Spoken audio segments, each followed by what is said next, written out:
Dan pemirsa, saat ini kita telah terhubung dengan pengamat hukum pidana Hipnu Nugroho. Selamat pagi Pak Hipnu. Selamat pagi Mbak Maria. Baik Pak Hipnu, seperti yang kita ketahui 6 terdakwa hari ini akan disidangkan terkait perintangan penyidikan dalam kasus pembunuhan Yosua. Undang-undang ITE ini menjadi pasal primer yang menjerat mereka, bukan KUHP. Kalau menurut Anda kira-kira apa pertimbangan jaksa mengenai hal ini? Ya, begini. Membuat suatu surat dakwaan itu adalah diurutkan. Yang primer itu yang terberat. Kemudian baru subsidiar, yang teringan, subsidiar, dan lebih subsidiar. Dengan demikian tampaknya surat dakwaan ini adalah berlapis nanti. Artinya apa? Bahwa jaksa penuntut umum karena melihat TKP yang ada adalah pengerusakan barang bukti yang terkait IT, itu sudah diatur di dalam pasal 31, 32 Undang-Undang IT. Yang ancamannya di dalam pasal 40 IT itu adalah 8 tahun, Mbak. Lebih berat sekali. Jadi kalau IT itu nanti mungkin tidak terbukti, disubsidiarkan dengan perintangan yang diatur KUHP. KUHP itu hanya 4 tahun. Nah, disinilah maka surat dakwaan itu dibuat berlapis. Mana yang kira-kira yang sangat memberikan suatu bukti, menjelaskan. Karena suatu surat dakwaan itu disusun berdasarkan locus dan tempus delicti. Yang kalau saya lihat memang terkait di Duren 3 itu adalah penghilangan dan merusak barang bukti terkait IT, CCTV. Sehingga sampai membuat suatu kesulitan Baris Krim atau Irwasum ya untuk merekonstruksi perbuatan yang terapa. Tapi alhamdulillah tadi disampaikan di reporter TV bahwa sampai CCTV sirkuit CCTV yang ada di sekitar TKP itu bisa ditemukan. Dan yang parah lagi tadi dikatakan adalah tanpa seizin Pak RT. Ini sudah suatu mengganggu baik terhadap lingkungan masyarakat, apalagi terkait dengan pembuktian di persidangan. Nah, disinilah maka tadi saya mendengar akan displit itu dipisah, Mbak. Jadi bukan istilah tadi report dibuat dua, displit. Surat dakwaan yang pertama jam 10, surat dakwaan kedua jam 2. Split itu artinya nanti saling membuktikan, saling menjadi terdakwa dan memudahkan untuk suatu pembuktian. Ini yang saya kira kita memberikan apresiasi teknis bagi jaksa penuntut umum untuk membuktikan para terdakwa obstruction of justice itu bisa mudah perkaranya. Baik, tapi mengingat ada 2 undang-undang yang digunakan di sini, ada UU ITE dan juga ada KUHP. Mungkinkah nantinya pengacara dari para terdakwa ini bisa untuk meringankan mereka begitu dengan menggunakan KUHP yang hanya tuntutan 4 tahun penjara? Kira-kira apa yang bisa terberat yang bisa dilakukan oleh ke-6 terdakwa sehingga mereka dapat terjerat hukuman maksimal, Pak? Ya, kalau kita lihat barang bukti yang ditemukan itu adalah IT semua, Pak. CCTV dihilang itu IT, itu merusak transmisi, merusak IT yang sehingga untuk membuka itu butuh suatu ahli IT. Makanya kemarin di dalam pengungkapan itu dibutuhkan digital forensik yang bisa mengungkap suatu peristiwa. Ini menjadi suatu problem besar. Makanya saya katakan bahwa pengungkapan kasus VS ini memerlukan biaya besar.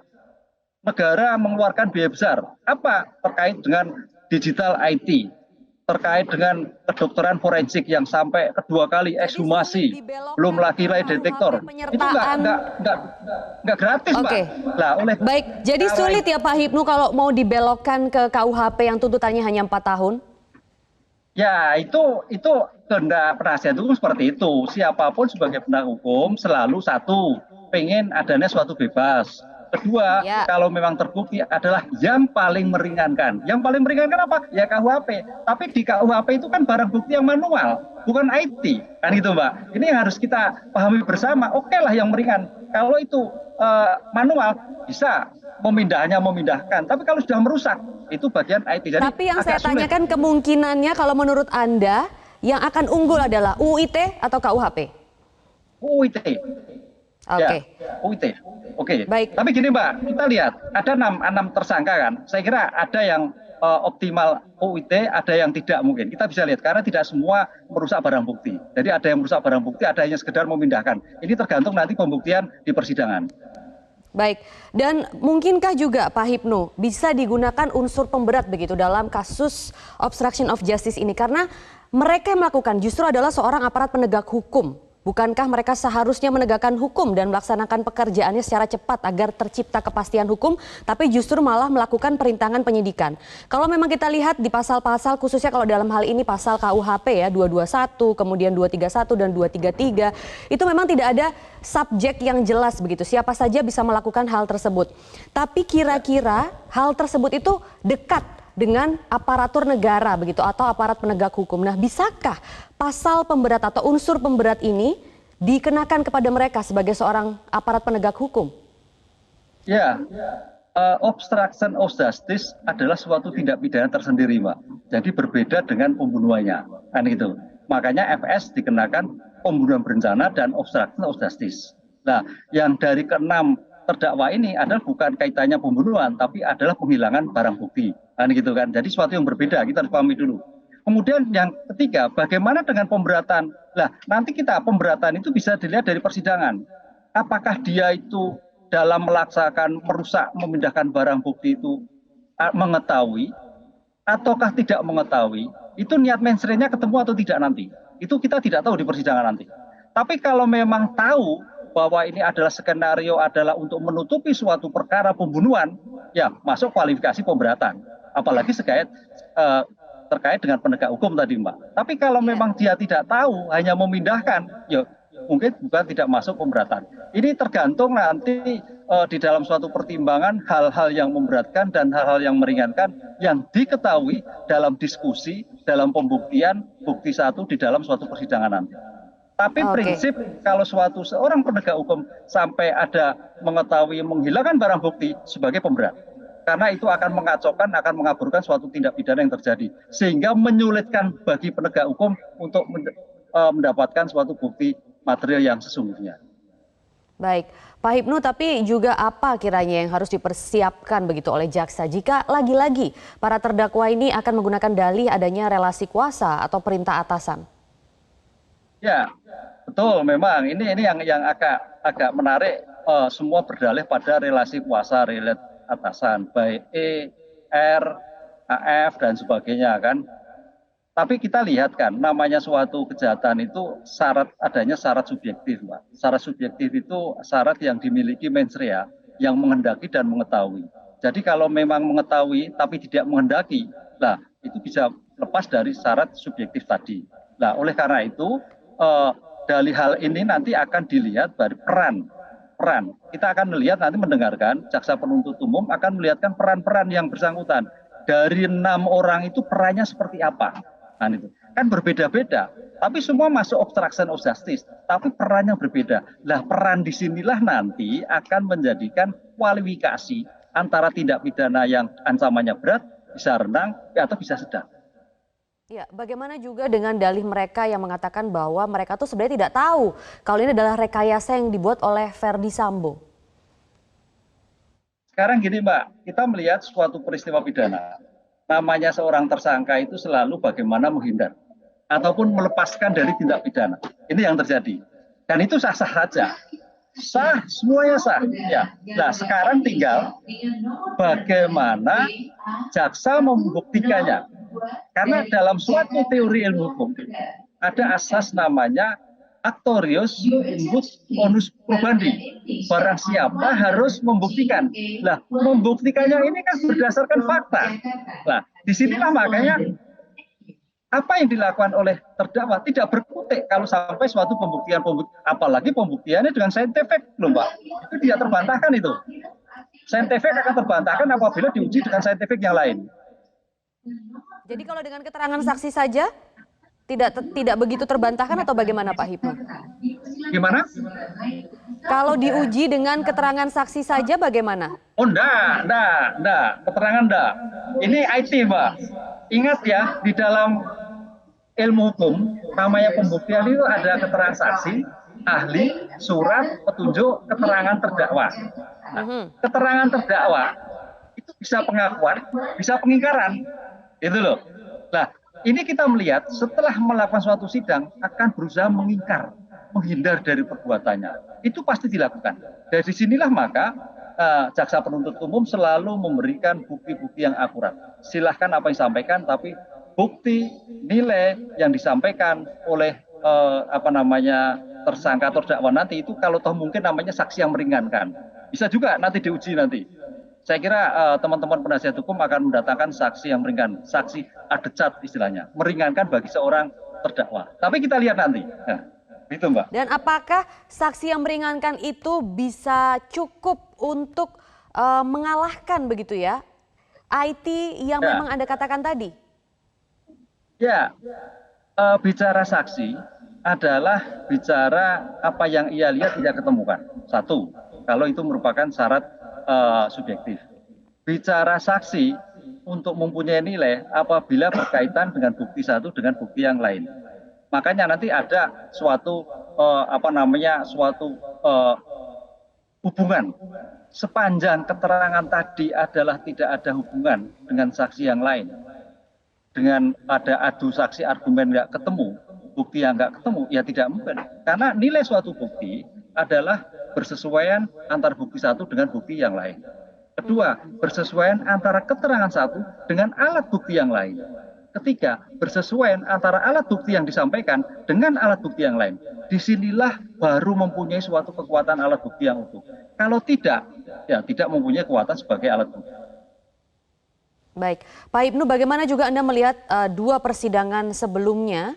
Pada hari Senin ada 4 terdakwa, kemudian kemarin ada 1 terdakwa yang merupakan juga saksi kunci atau justice kolaborator yang akan dikaitkan nanti dengan persidangan penyertaan ataupun perintangan penyidikan 6 terdakwa hari ini.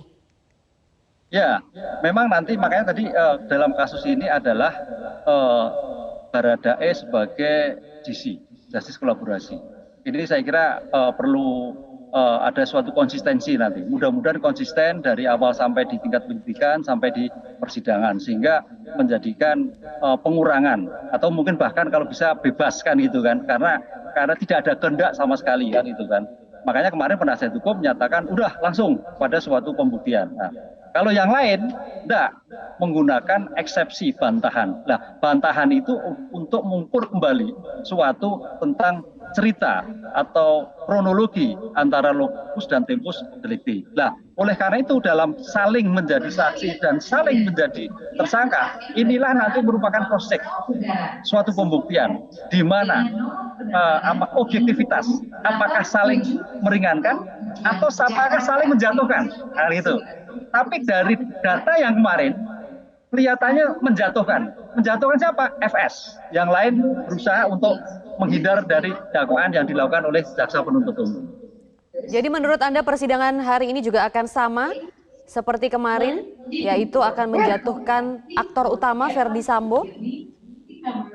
Ya, tampaknya enggak, karena ini kan penghilangan barang bukti ya. Yang jadi fokusnya itu adalah kemarin pembunuhan berencana. Jadi kelihatannya suasana persidangan cukup tegang. Penonton tegang, hakimnya juga kemudian cukup serius sekali, jaksanya juga serius sekali. Hari kedua kelihatannya agak landai. Yang ketiga ini juga kelihatannya agak landai. Artinya kalau landai itu bisa berpikir tenang, berpikir fokus sehingga kita sebagai orang hukum dalam mencari kebenaran material itu ada suatu ketenangan untuk mengambil putusan, ada suatu ketenangan untuk mengambil nilai suatu bukti. Itu yang kita harapkan. Makanya mudah-mudahan dalam persidangan-persidangan depan juga dalam situasi santai, situasi tenang, di luar peradilan juga aman dan sebagainya. Ini yang kita lakukan sehingga putusan yang dijatuhkan sesuai dengan undang-undang, bukan sesuai kehendak masyarakat loh, undang-undang. Jadi kalau memang pidananya terbukti berencana, ya itulah jatuhkan kan begitu. Kalau memang menurut Anda itu adalah satu faktor yang mempengaruhi begitu ya nanti penilaian akhir di persidangan, Pak Hipnu, kiranya kan kalau kita bandingkan terdakwa di hari ini tuh lebih banyak, ada 6 terdakwa begitu. Kalau kemarin memang lebih santai karena hanya 1 terdakwa. Tapi kita lihat hari Senin 4 terdakwa dengan pembacaan dakwaan yang cukup panjang, itu cukup berjalan cukup tense begitu ya. Menurut Anda dengan 6 terdakwa kali ini apakah tidak akan menimbulkan hal yang sama? Saya kira tidak ada Ya, tidak ada. Karena ini perkara-perkara biasa saja sebetulnya. Hanya pelakunya itu adalah seorang oknum polisi, apalagi jenderal kan Dan gitu kan. salah satunya jenderal Kemudian ya. iya, jenderal. Kayak hari ini kan juga ada jenderalnya kan gitu loh. Dan ini adalah penegak hukum yang saya kira qualified lah. Tapi sampai terjebak bagaimana menghilangkan barang bukti, menghilangkan namanya suatu yang fatal sekali. Kenapa sampai undang-undang merumuskan seperti itu? Karena kalau tidak, perkara akan buntu, Mbak. Sulit untuk Mbak. Inilah yang kita cegah sehingga persidangan hari ini saya kira juga termasuk Metro memberikan suatu pendidikan pada masyarakat. Ketika ada suatu TKP, ketika ada suatu barang bukti, jangan sekali-sekali merusak, jangan sekali-kali memindah, jangan sekali-sekali ikut di dalamnya untuk dalam satu mungkin melihat suatu keadaan. Itu yang perlu disampaikan. Oke, menurut Anda juga nanti jalannya pembacaan dakwaan akan seperti apa? Mengingat sidang dibagi 2 sesi, Pak Hipnu. Kemudian masing-masing itu ada 3 terdakwa yang terpisah. Ya, bukan ibaratnya gini, Mbak, bukan 2 sesi, di-split. Iya, betul. Jadi dalam surat dakwaan itu ada yang di-splitting, dipisah, dan di-voking, digabungkan. Lagi kalau melihat tadi adalah di-split. Split 3 terdakwa yang pertama dan 3 terdakwa yang kedua. Apa maksudnya? Ini untuk mempermudah. Sehingga dalam 3 dakwaan yang pertama tadi sebetulnya peran yang paling berat siapa? Peran yang paling ringan siapa? Dalam konteks obstruction of justice. Kemudian juga splitting yang kedua, kita melihat surat dakwaan ini, peran siapa yang paling memberatkan? Siapa yang meringankan? Dengan demikian, dengan 2 splitting ini akan menjadikan memudahkan pembuktian di dalam suatu persidangan. Nah, gitu Mbak. Itu strateginya. Jadi kalau jadi satu agak sulit. Ini strategi yang bagus saya kira dalam rangka untuk mencari suatu kebenaran yang betul-betul benar gitu. Dan dengan majelis hakim yang sama juga ya Pak ya? Menurut Anda itu juga merupakan suatu keuntungan, bisa dijabarkan mungkin Pak Hipnu? Ya, dengan satu hakim yang sama, ini objeknya kan sama sebetulnya kan. Cuman para pelakunya berbeda-beda. Dengan demikian, ada suatu hakim yang sama itu kalau menurut saya ya, ada suatu kelebihannya bahwa dia adalah memeriksa tentang apa yang disampaikan oleh FS. Perintah apa kepada Pak Hendro misalkan, itu akan kelihatan nanti. Karena apa yang terjadi, saksi yang di hari Senin pun juga akan dipanggil pada saksi pada hari ini, kan gitu. Termasuk juga hari ini pun bisa dimungkinkan dipanggil saksi yang kemarin, kan itu. Ini yang saling menjadi saksi, Pak. Ini yang menarik, makanya di sini hakimnya itu adalah sama ataupun ada beralih itu ada suatu keuntungan, ada suatu memori, ada suatu korelasi bahwa ketika keterangan berbeda bisa diingatkan apa yang disampaikan saudara adalah berbeda. Kayak itu loh, Pak. Baik, ya. Kemudian Pak Hipnu terkait dengan satu terdakwa yang juga merupakan dalang utama kasus obstruction of justice ini adalah Verdi Sambo. Kan menjalani sidang terpisah hari Senin lalu, tidak tergabung dengan hari ini. Bagaimana pendapat Anda?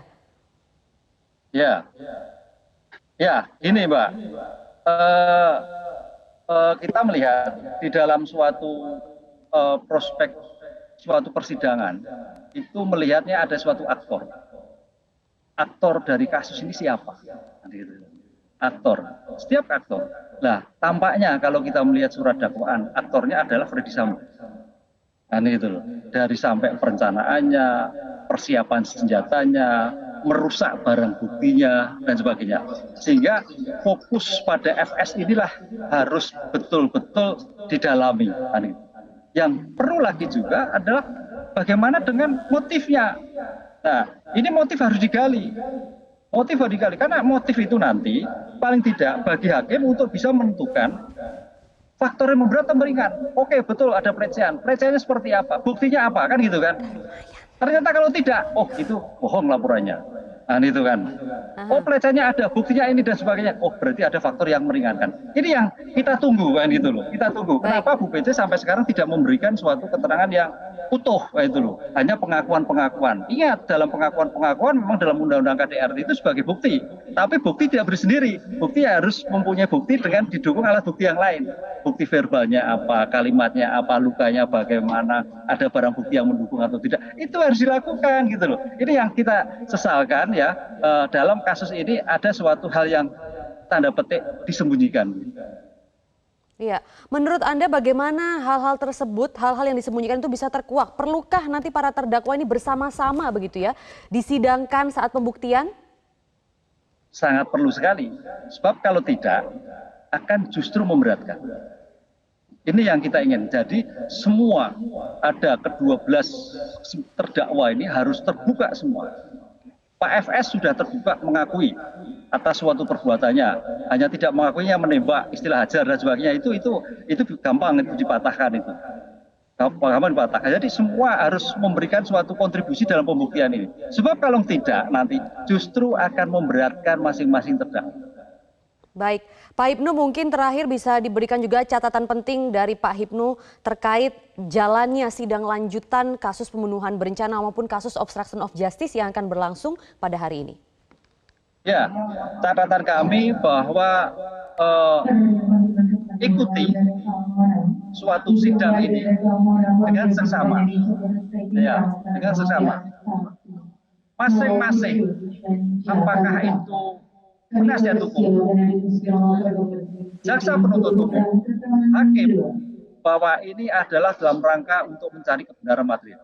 Jadi tidak ada istilah bahasa Jawa itu ngotot bahwa ini tidak terjadi. Enggak, karena bicara peradilan adalah bicara bukti. Buktilah yang akan berbicara. Itu. Sehingga dalam persidangan ini dalam situasi tenang, dalam keadaan baik, ya masing-masing memberikan suatu kontribusi dalam rangka mencari kebenaran material. Bukan kepentingan siapa, tapi kepentingan hukum yang dilakukan. Kita akan tunggu saat pembuktiannya ya, itu merupakan saat-saat krusial yang memang bisa membuktikan keraguan-raguan ataupun keabu-abuan sejak awal kasus ini ada. Terima kasih pengamat hukum pidana Hipnu Nugroho sudah bergabung bersama Breaking News Metro TV pagi ini.